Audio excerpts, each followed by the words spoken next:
Pozdravljeni ustvarjalci! Tokrat sem si zamislila malo drugačno mizico za odlaganje časopisa, revij, lahko tudi knjig.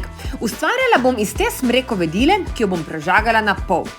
Najprej sem si označila polovico tega metrskega ploha, potem s Parksidovim kotnim metrom povezala linijo in nato s potopno žago vse skupaj odžagala. Potopna žaga zagotavlja natančno rezanje številnih materialov, kot so les in plastika. Poglejte ta raven rez!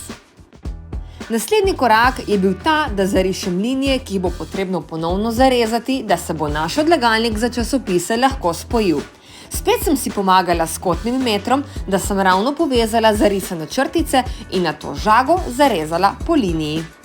Ne vem zakaj, ampak sem od začetka imela v glavi, da bo ta tretji krajši del lesa odstranjen kar z dleto. No, to vam odsvetujem, saj les razpoka in ne ustvaraš ravnega reza.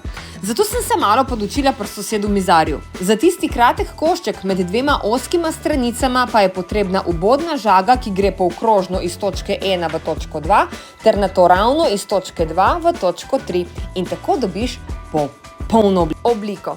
Vse skupaj sem premazala z rjavim voskom in nato ta dva dela združila, tokrat brez vijačenja. Nastala je malce drugačna mizica za časopise ali pa knjige. Lahko jo pobarvate v vašo najljubšo barvo in tako dopolnite kotiček v vašem domu.